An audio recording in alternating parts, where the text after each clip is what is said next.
Hey everybody, it's Carter and welcome to this episode of Making It Up, the podcast where two writers sit down and talk. Talk unscripted, no questions planned. It is just a free-formed conversation, mostly about writing, but I'm very curious about the writer's journey, so I really like to dive into their backgrounds and see where they get their inspiration from, talk about the highs and lows of publishing and all that good stuff.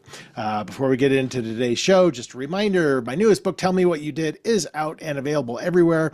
And if you're interested in any kind of writing coaching, that is something that I also do. You can head on over to unboundwriter.com and see my offerings for not only one-on-one coaching, but seminars, retreats, and self-guided online classes. All right, enough plugging myself. Let's talk about today's guest. Today, I had the pleasure of talking to Lori Brand. So Lori Brand is the author of the novel Bodies to Die For, a thriller. Lori and I met at Thriller Fest last year. She went to a class that I was teaching and she reached out to me and we talked a little bit more and had her on to the podcast. And she's got a really interesting story. Kind of like myself, she never really angled to be a writer. She kind of describes herself as a creative kid, but, you don't really get parental guidance nudging you to go into the arts as much as something that maybe seems more practical. So she went into engineering, and that is her day job. But there was an event that happened in early 2020 that kind of really spoke to her in terms of wanting to write a novel. She had written a novel before that kind of didn't go anywhere, and was kind of into another novel. And then this thunderbolt hit her, which is the best kind of thing to happen to a writer, is when it's just something undeniable just hits you and you're like, I have to write about this. And it turned into her book, Bodies to Die For. I believe she was a professional bodybuilder, very much into the fitness scene. And her book kind of is a take on, what happens when fitness influencers and bodybuilders, disagree on something so much that it turns deadly. And so her inspiration, which she talks about in the podcast, is totally interesting. And it was interesting to see her reaction to it all. So it's a fantastic conversation. You're going to love this one. This is my great conversation with Lori Brand.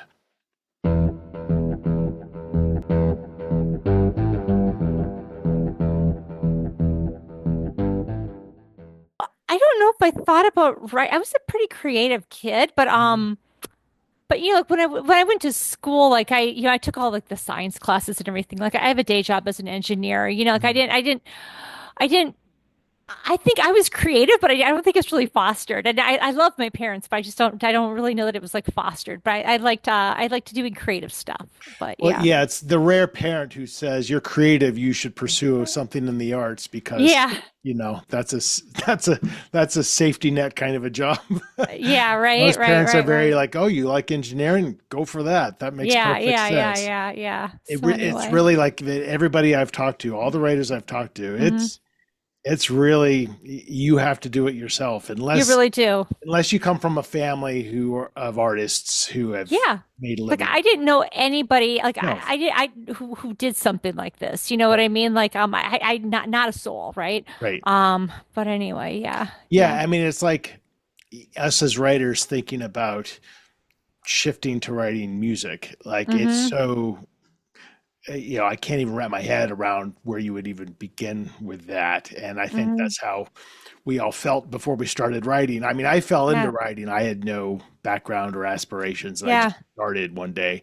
And, so learning from scratch, like it feels easy at first when you don't know anything. Yeah. And then when you start to learn stuff and you're like, then it becomes really unbearably hard. So, I got to tell you, the way that you came on my radar is I was at Thriller Fest last year and I went to a talk. You gave a talk. I think it might have been in the morning, like around 10 o'clock or something. I can't remember.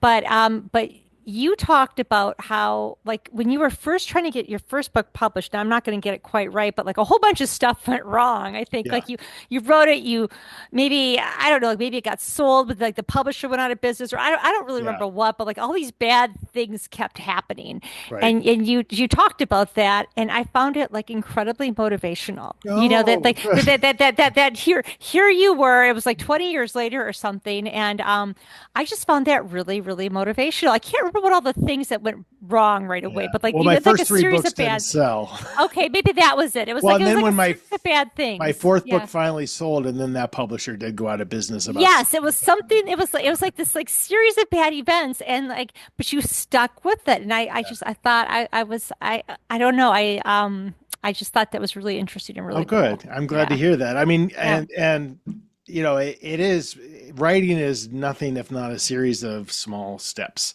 yeah, A lot of those steps are rejections, failure, yeah, which are all it's all learning in its yeah, own yeah, kind of yeah, yeah, form. yeah. But if you don't do it because you have a passion for it, then you're screwed. So Yep. if you have a passion for it, then all those things suck, Uh-huh. but they don't make you stop because you're not Right. writing necessarily to be published. You're writing Uh, for the joy of it and then yeah. hopefully good. But when I coach a lot about the psychology because I went through Uh-huh. all that stuff, Yeah, yeah, yeah. all that lack of confidence and things like that. So Yeah. you started writing like me later Uh-huh. on in life. That Yeah, wasn't yeah. obviously so you studied engineering, day job, Mm-hmm. all that Mm-hmm. kind of stuff. Yeah, yeah, yeah, What was that idea of like, and I know, and we'll get into this a little bit, but I yeah. know, you are heavy into fitness, and I know Mm-hmm. obviously your book is Mm-hmm. that world.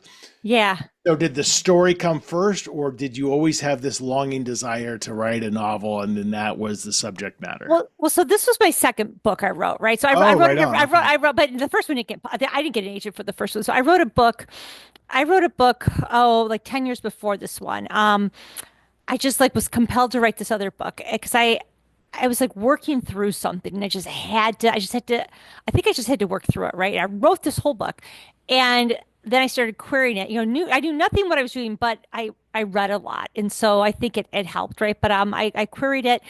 I started to get feedback from agents that led me to believe it was going to need a significant rewrite, Yeah. and I didn't feel like it. And I Fair know in enough. hindsight, I know in hindsight why. After writing the second book, I know in hindsight why. The first book I had to write, I wrote that for me, right? Yeah. The second book, there was an actual instance that happened in the news in January of 2020 that like it hit me and it hit me so hard. I was actually writing another book, my second book. I finally decided to start writing again, like 10 years later, and I was like 30,000 words into this other book. And then this thing happened, and I could tell you now, or I could just tell you in the podcast, but this thing happened, and it caught me so, it just grabbed me, and I couldn't let it go. I couldn't let it go.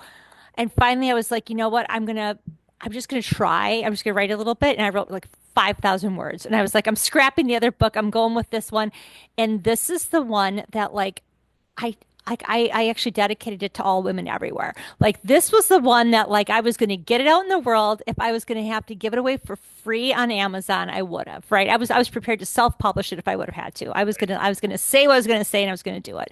So yeah, I was already kind of writing the writing space before I wrote this, but it was really that the event that happened with Jillian Michaels that just really caught my attention and I just really wanted to capture it. Yeah. So why don't you just tell us a little bit about that event? Oh, okay, are we actually recording right now? Oh Are we yeah, on the yeah, yeah. Oh, I didn't realize that. Okay, This I is a thought we very were casual. okay. I thought we were waiting to like start recording. All right, I'll just tell you about the event. Okay, so in January of 2020, Jillian Michaels was interviewed on BuzzFeed News, and she was asked what she thought of Lizzo as a body acceptance role model. And she said, why aren't we celebrating her music? Why are we celebrating her body? Because it's not going to be awesome if she gets diabetes. And like social media just blew up, right? And all these people came out of the woodwork, and there were some people that were just calling for Jillian's head, right? They were saying that she was fat shaming Lizzo. Then there were other people who were saying, no, we have to quit normalizing obesity, right? This is important. And I don't know if you were following it. I had a lot of friends who were in fitness influencers and things who I knew from bodybuilding, and like all these comments were filling up on like different people's Instagrams and like these warring tribes, right? The healthy at any size slash like fat activists and like the like the bodybuilders, like fitness people. And I started to think like what if this body war, when I wrote my book, it was called Body Wars. What if this body war moved offline? Yeah. Like what might happen? Right. And then a few months later, Adele posted a picture of herself, a birthday picture to Instagram, and it was clear in the picture that she lost a lot of weight. And Right. I same remember thing, yep, and like both sides, right? Some people were saying she looks great, and other people were saying, you're implying that she didn't look great before. And that. Right. some people were saying that they were disappointed in Adele, right? Right. Some Right. people were There's, saying they were you disappointed, cannot win like any she of owed that. them her body, and Right. it got me like a woman ought to be able to post a picture of herself to Instagram and not have the 100%. whole world criticize her. Right. And it was these two events that just captured my imagination and how what had started as a both sides started as a good thing, right? Like fitness, wanting to get healthy, that's a good thing. The healthy at any size movement, not wanting to body shame somebody, that comes from a good place. Right. But all of a sudden you've got these two sides that like hate each other Right. and Yeah, it's terrible. yeah, and like trying to like police what other people do with their bodies. And I just thought I want to explore this. I want to plumb it. Plus, I'd been in a lot of bodybuilding, or not a lot, but I've been in a handful of bodybuilding shows, and they're so weird, right? And I Right. was like, Right. this is just a great environment to just explore this. Yeah. Right. So Well, and it's yeah, interesting because you could apply kind of that concept to so many yeah, different subjects. So yeah, it taps into the zeitgeist, right? Because everyone yeah, can really, even if they can't relate to that bodybuilding world, they can yeah. tap into, because it's what's so crazy about it is Mhm. none of those comments, like totally to your point, came from a place of hate. There was nobody like you, because that's the other side of the internet, is just the Yeah, strict yeah, hate. This was yeah, all coming from good places, but it immediately dissolves into these warring, anonymous yeah. warring Yeah, factions. yeah. I mean, the comments, there were like thousands of comments long, right? And I was Yeah. like, oh my God, Yeah. I just couldn't shake it. Yeah. So I So wrote a book. Yeah. that first book, though, what was, because it's so funny. I interview a lot of people, and a lot Hmm. of people have a story just like yours, where they wrote a Yeah. book and it didn't go anywhere, or whatever. Yeah. Yeah. And they just breeze by that comment. But the Yeah. idea of that you sit down to write a book and you've never done it before Hmm. is kind of crazy to me. Like, because Yeah. that's what happened to me, and to me, it was a seminal event in my life. Yeah. And so I'm always curious about, like, was there for years I've been wanting to do this, so I finally gave it a try, or like, well, that first book, what was the reason behind it? So you know what it might have been because when I look back around the time, right? I read a lot. I still read a lot of thrillers, right? I read a lot of thrillers. And I think even though it didn't factor into that book, that was right around the time that Gillian Flynn wrote Gone Girl. Girl. Yeah. And that wasn't just like a thriller, right? It was a thriller that kind of had something to say, right? About like that whole cool girl thing, Right. right? And I just thought it was really interesting how like you could kind of slip a message into a book. And it just kind of got me thinking. And I don't know. I read a lot of thrillers. I just kind of wanted to, I don't know, maybe it's just a creative impulse. Yeah. I just wanted to do it. I just wanted to see if I could do it. And I did it. And I didn't even realize it was my second book. It was actually after I got it's, Bodies to Die For. It was after I got my agent and we were going over, it was after he signed me, right? He was, going over like comments that he had about it. He was saying, well, in the second act, and I said, well, what are you talking about the second act? He said, the second act. And I said, well, how many acts are there? He said, there's three. And I was like, shut up. And so I got off as soon as we got off the phone, I Googled like 3X storytelling. And Carter, I couldn't even believe that there was like this scaffolding. Right. Like it would have helped me enormously if I had realized this. But yeah, so I really went in blind. And in hindsight, I probably should have maybe read some books on craft first. Yeah, and I don't know where I'm at with that, because so I went in blind Yeah. and I wrote my first book in like 90 days. It was just Uh-huh. this crazy outbound. I'm like, how do chapters work? I don't know, Yeah, yeah, you know. yeah, yeah, And so and I maybe read like Stephen King's On Writing. I yeah. maybe and I don't even remember when I read And the I had read that too, right? but Yeah. like But he doesn't talk about beats. Yeah. but the idea of like Yeah. scaffolding to me, it's all the way that I write, it's Hmm. almost distracting. Like I don't Hmm. want to, because there's so many ways to write a book. And so Yeah. if I started thinking about, well, the inciting incident has to happen by page 20, you Hmm. know, act two has to be this act. I don't, then I'm overthinking it. Yeah. And also Yeah. because I'm not outlining, Yeah. I'm just letting my subconscious kind of pour out Yep. that I don't really believe in the fact that you have to have these certain beats.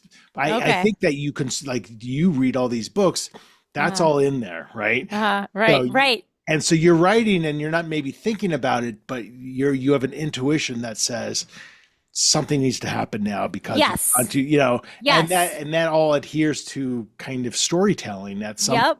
without having to diagram everything. Right, right, right, right, right. And instinctively, the book that I had written that he never talking about, it did have, it had an inciting incident, and it did have like, where the hero's like all in or whatever. Like it had that, but it's just Right. a. I think he thought like I don't even know, like what part of it was too long and part of it was a little short. But I didn't have that like that dialect or dialogue. Or I didn't have those words yet. Yeah, But yeah. and it's so funny because after so now I've written 13 books, 10 of which are Hmm. published, and I just Hmm. had a call with my agent yesterday about the new Hmm. manuscript. And Yeah. you just zero never know. Like Yeah. she's got here's some issues I have with it, here's some things that I Yeah. liked about it, and I'm always nervous because you're never Yeah. like, I've got this down. Now I know Yeah. exactly how to write a book. Every time Yeah. it's like, it didn't quite make me feel the way the last book did. Can we change this? And Uh-huh. it's you're just always learning, right? Yeah. Yeah. I believe it. Yeah. I'm kind of new in it, right? But I mean, I guess it's going to be like a lifelong thing. I listen to some different podcasts. I listen to like your podcast, listen to like the shit about writing, that nobody tells you or whatever, the different podcasts. And everybody, even like authors who've been doing it, 15, 20 years say the same thing. Right. Right. Yeah. And I think But, one of the and I was having this conversation yesterday with somebody else mhm. that one of the hardest things to do, especially for a newer author, is Mhm. so you get this feedback from your agent, right? And you're Yeah. like, okay, yes, yes, of course, because this agent has been in the business, you Yeah. know everything. But at the Yeah. end of the day, it's kind of their opinion, a lot of Yeah. Yeah. Yeah. and so you trust it, but you also have to what that I think what that does is it sometimes makes you not trust yourself. Yeah. And that self-trust for me took years, Yeah. to where it's like, okay, no, I disagree. I think this is propulsive enough, whatever it is, because Uh-huh. you could give it then to your editor and they would totally disagree with what your agent says. You never know. Yeah. You have to like get that circle of people who you implicitly trust their feedback. And Yeah. learning how to do that is really hard, I think, because your Yeah. instinct is to listen to everybody because you're so Yeah. insecure as a writer. Yeah. And that's wrong. I find too that when I get an editorial letter back, but this is what I don't act on it that I Yeah. read it that night Yeah. and I don't even think about doing anything with it. Like like I'm just gonna read it the first time now. And Yeah. then tomorrow I'll read it again. Because like you almost need like Right. you almost need I don't know like a little space from it because you're sometimes you're like I know. you know I know. I like go, I'm like, okay, what are the easy wins here? Oh, she yeah doesn't like this one character's name. Find and replace. All right, I right took right care of right that. right right right right I right need a right subplot. I'll save that for last. okay yeah Because they're intimidating, right? yeah Because it's like a couple paragraphs about what they love and this massive list of things you might want to consider. yeah And you have and what's weird is you have completely the right and the responsibility in a way to hmm say no to whatever you want.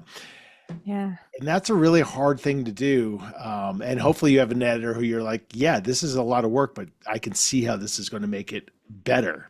Yeah. So, but that takes years and trust, and it's always scary, Lori. Okay, okay, that's good to know. I will say that the editor that I had for Bodies to Die For, like the developmental editor that I had with Blackstone, I really liked her, and Yeah, she had and most of the things that she came up with, I thought were pretty good, and and like some of the things that she would find. I don't know. It's like I've read the book too many times. You know what I mean? That like I was like, how did I not see that? Like I had right, like initially Gemma, who was one of there's two main characters, had a dog, right? And we ended up just getting rid of the dog. But there were different parts of the book where she was like, like there's a part where like somebody snuck in the window and blah blah blah blah. And the editor's like, Where's the dog? right, You totally. know? I know. Yeah. And I I was like, know. oh, I guess I Pets are didn't think always about that. difficult to deal with. Yeah, Like, but yeah.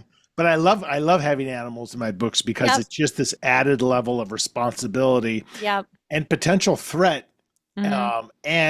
But it can also really speak to your character a little bit as Yeah. how they interact with their animal and things like that. But Totally, you have to right? be really careful. Like my book that just came out, I got some emails from people Uh-huh. and Facebook messages saying, "Hey, I'm reading this right now. Yeah. I just need to know that the dog is going to be." Dog is gonna be okay, And I'm right? like, "Dog's going to be." And I Yep. think we're at the point now in the world where maybe you put it in an author's note at the very beginning. Hey, there's a dog. The dog will be fine.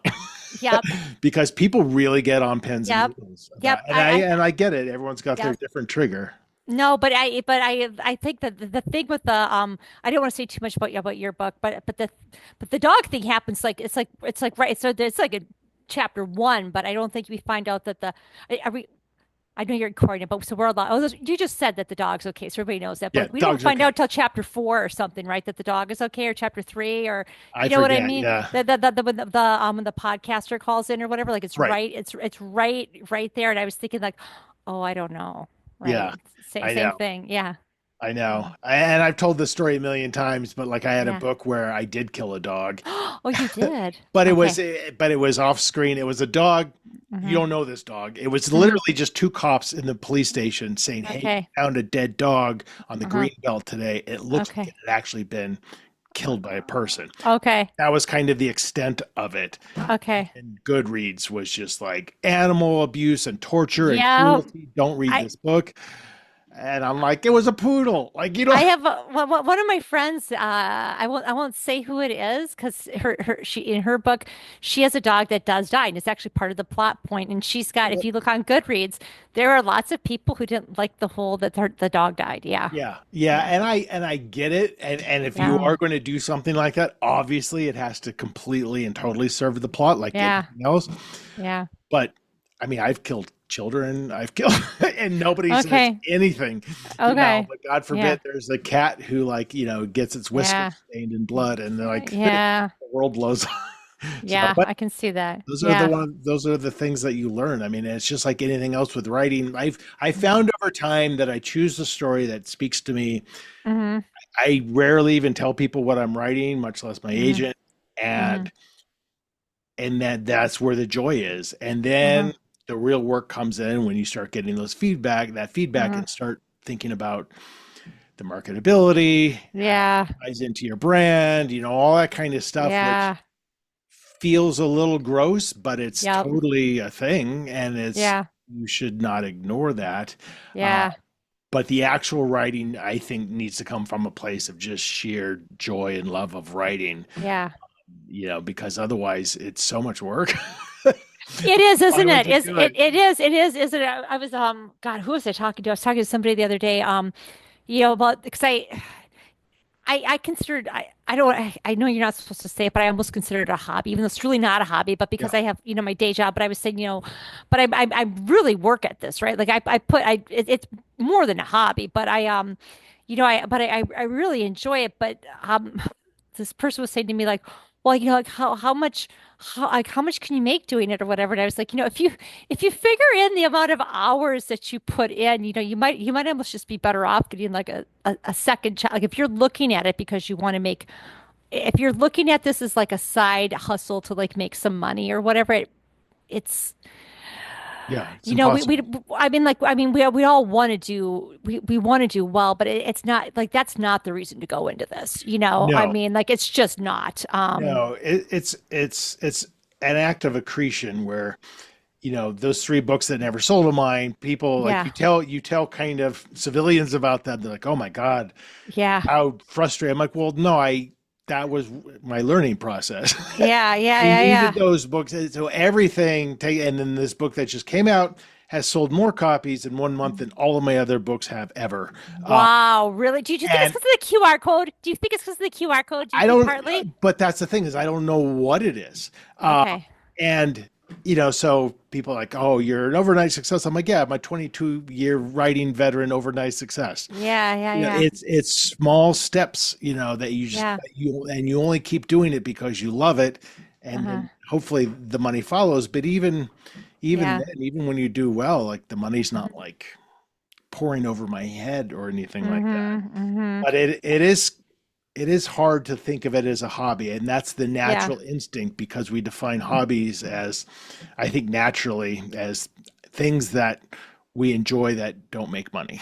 Yeah. Yeah. um, Yeah. but to your point, it is the wrong attitude because Yeah. you're diminishing it, and then you're not prioritizing it ever. Right. Right. Right. Right. Right. Right. Right. Like Right. any hobby is like that. Like if Yeah. fitness, people would Mm-hmm. consider fitness a hobby, which Mm-hmm. I think is a skewed perspective. I'm like, Mm-hmm. this is the only body you have. Like, why Yeah. would you not invest into it? Yeah. Give it a hobby. You're like, oh, I'm tired. I'm not going to do my hobby today. Yeah. No, Yeah. this is your job. Get up and work the fuck out. Yeah, no, that's so like I exercise first thing almost every day. Probably I'd say 13 out of 14 days of out of 2 weeks, 13 out of 14 days, maybe like 1 day off every 2 weeks.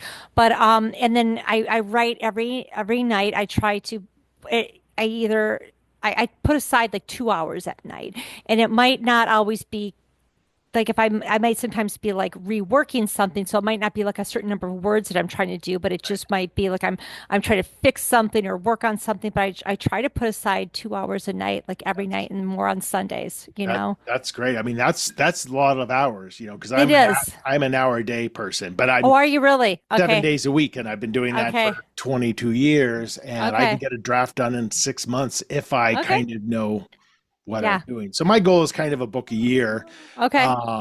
but it doesn't have to take a big chunk out of your day. But Yeah. it does get stressful. Like you said, Yeah. if I can work out and get my writing done Mm-hmm. by like 9 in the morning, I feel like I've accomplished so much for the Yeah. day. It's Yeah. Yeah. Yeah. so Bodies to Die For, Uh-huh. you had this idea, it was hit you Yeah. hard, you wrote the It hit me 5,000, really hard. Yeah. and Uh-huh. then and that's great because that's Uh-huh. what you want to happen. Um, Yeah.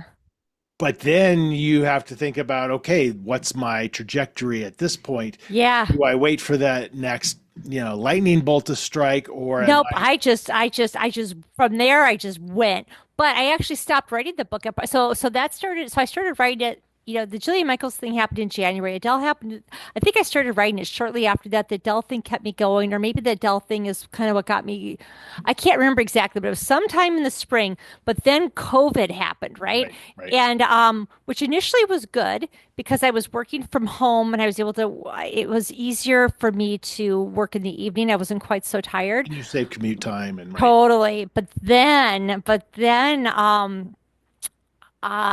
I think it was maybe in June or July, wherever it was, where all of a sudden they started to link COVID to obesity, right? Mhm. And then I was like, oh my God, nobody, I thought, well, I actually thought, this is so crazy in hindsight, I actually thought, nobody's the body wars are done, right? Everybody's like, I thought everybody's gonna lose a whole bunch of weight. Nobody's gonna People are gonna get really into fitness. Nobody's gonna be overweight anymore, and people sure aren't gonna be mean to each other about it because my God, people are dying. Right, right. Like nobody's gonna want to talk about this anymore. So I shelved the book. I shelved the book. I just stopped, and Wow. at that point, I was a lot further into it.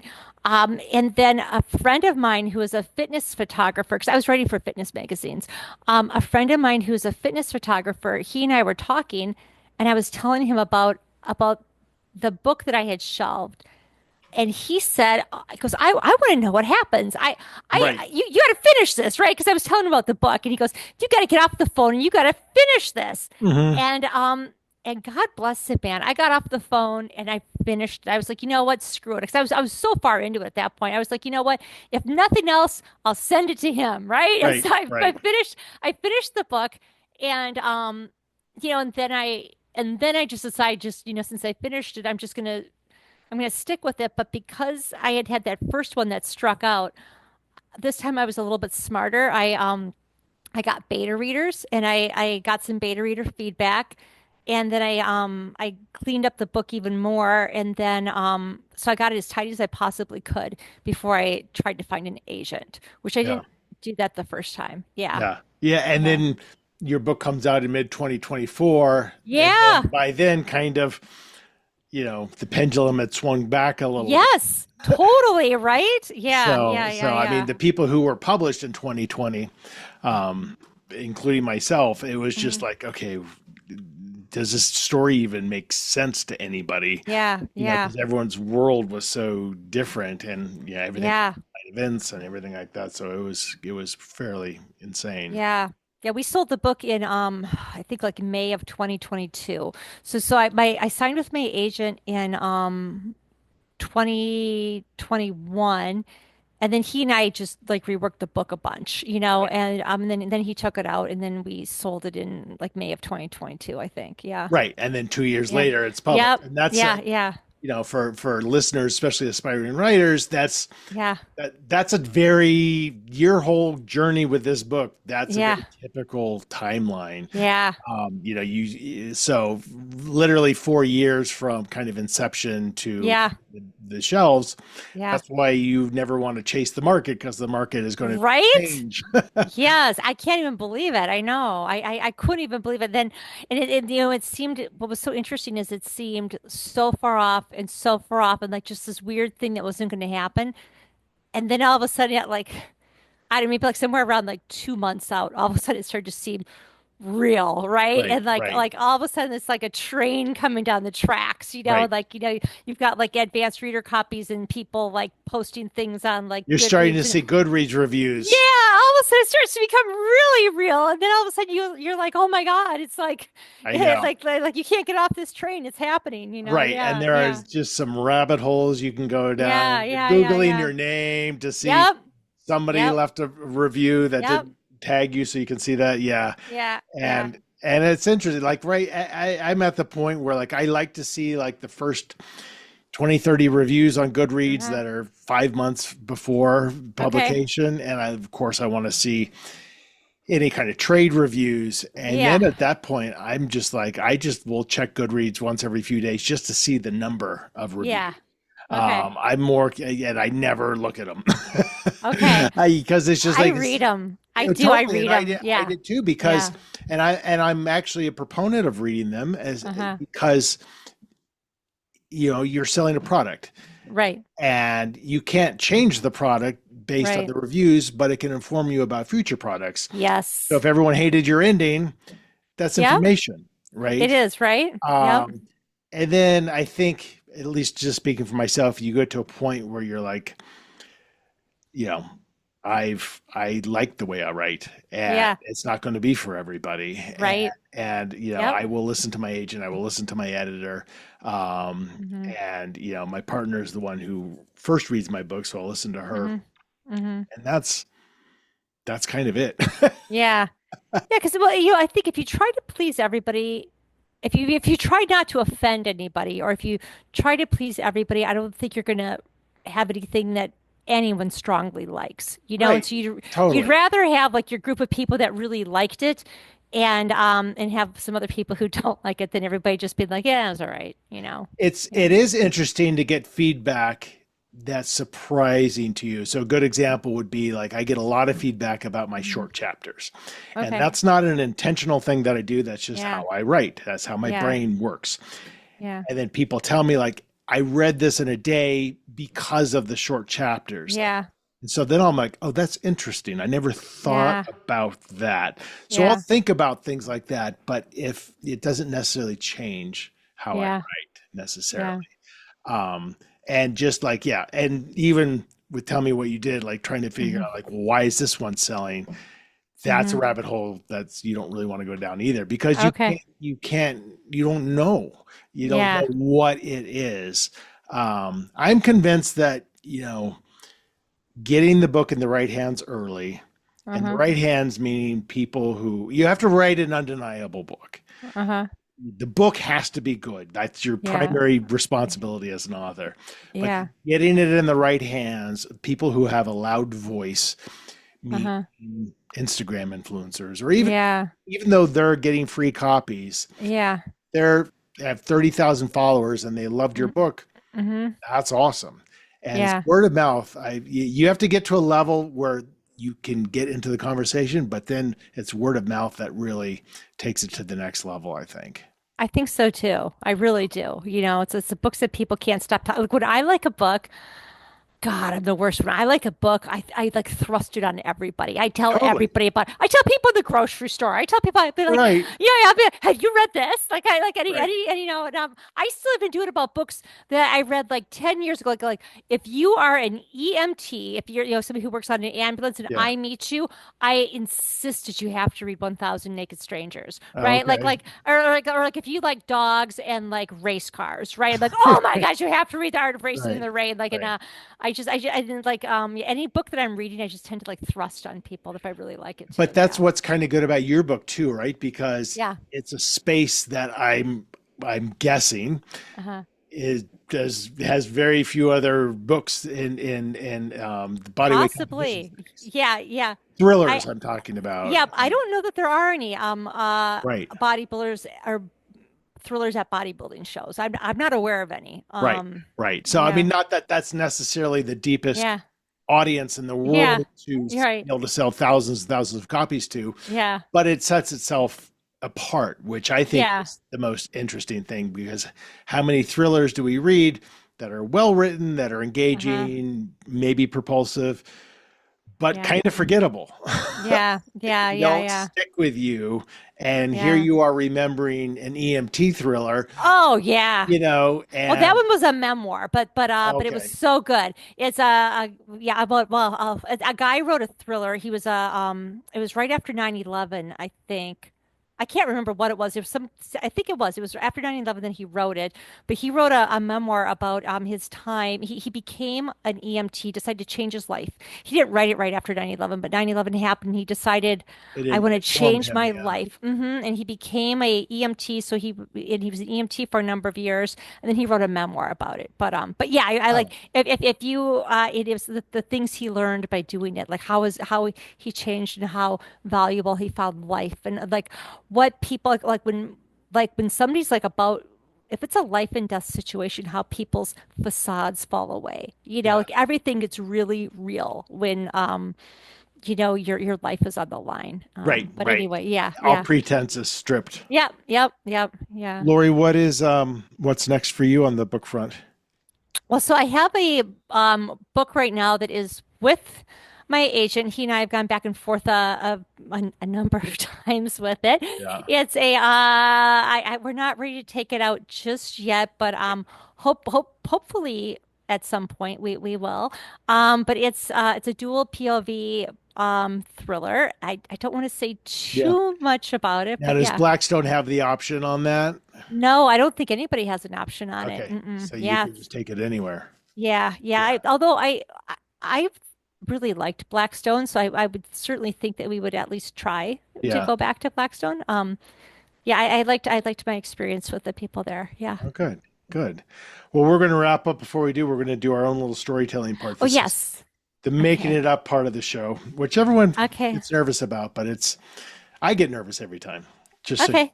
I've done this like 200 times, but Okay. it'll be a shit show and it'll be short. Okay. I've picked three books, mostly at random from my bookshelf. You're Mhm. going to choose one of those books. We're going to choose a random sentence from a random page. I'm going to Okay. read that sentence, and that'll be the first sentence in like a 2 minute long short story. So I'll read that Okay. sentence. You give me the next sentence or two that comes to your mind. I'll do a few Okay. sentences, and then when it goes totally Okay. off the rails, we will kill it. Okay. I've got David Bell's The Finalists. Okay. These are all thrillers. I've got Hannah Mary I McKinnon's read that Never one. Coming Home. Loved it. She's a sweetheart. Yep. And Beverly McLaughlin's Proof. So choose one of those. Well, so I shouldn't do the Hannah one because I've read that whole book. That was a great book, by the way, for anybody listening. Let's do Proof. Okay, so give me a page between 1 and 450. 205. Okay, so I'm going to quickly scan page 205, which is the beginning of chapter 29. I'm going to read this sentence and you can just do whatever you want with it. Okay. I park myself on the office couch and stare at the screen. CNN comes on and says the entire world is falling apart. I had seen those TikTok videos where people are able to actually replace the news just to freak their friends and family out. And I thought Ty might be doing the same thing since he's an IT guy. But as I stared at the screen and I saw the tremendous mushroom clouds, I couldn't help but freaking out. So I looked out the window to see what was going on outside of in my own backyard. And indeed, I could see haze creeping my way through the sky. So I grabbed my cute little British short hair kitty cat and I grabbed my car keys and ran out and jumped in my car. It was a rare day that I actually brought my cat to the office. I was working from home in mine. Okay. Okay. But I could tell he was unnerved. Isn't it a thing where animals can sense danger? Could they sense this kind of danger? He howled from the back of my car as I merged onto the highway. And then he no longer felt safe in the back seat. And so he crept up into the front and he put his little paws on the steering wheel to try to see where we were going or what was going on. And unfortunately, when he put his paw on the steering wheel, it made my car swerve off and we went into the ditch. The strangest thing in the ditch was one of those grave markers right in Yes. front of my dashboard. Flowers that have long since faded, petals that have long since fallen. And as I sat there, bleeding from the head, I wonder who died in this exact same spot. And then I had a weird sense of deja vu. I had been here before, although it had been 25 years. And I was only a small child. Perhaps I was around 5 years old when I was here. And I thought that, and I remembered being here. That's what it was. I remembered being here, but why I don't remember. Oh, I think we call it there. That's a good Okay. setup. Okay. I love the idea of like big things and small things together, right? Mm-hmm. So the world is ending, but you're having this deja vu. You're studying this specific place that speaks to you emotionally. Like Uh-huh. those are great kind of scenes because Uh-huh. it allows you to focus on the small things. Yeah. Yeah, yeah, yeah. Good And I job. do like pets. I do like pets in books. I do. I've got a pet in my book, the second one. Yeah. Yeah, I have. Yeah, I have a kitten in the book that I'm writing now. Mm-hmm. And it's just like the idea that this person has to kind of take in this cat when Mm-hmm. his own world is falling apart. And it's the Yeah. last thing he can do. I just love the added level of Yep. stress of Yep. like, he's almost being forced to take this cat in and it's almost Good. like a Okay. challenge. So yeah, and you don't know, maybe I'll get rid of the cat. I have no idea, but it Okay. just occurred to me. I'm like, oh, this might be kind of interesting. Yeah. Yeah. Yeah. Yeah.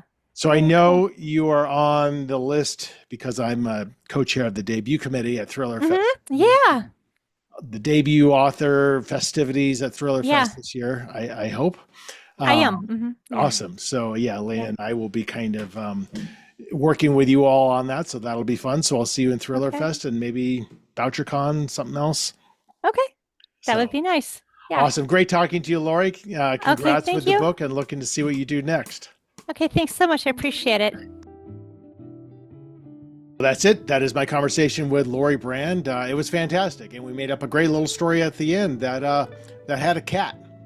A cat appeared in the story at the end, and based on our conversation, I'm sure that cat survives the end of the world, even if nobody else does. Just a reminder, her book Bodies to Die For is out. You can check out her and her book at her website, loribrandwrites.com.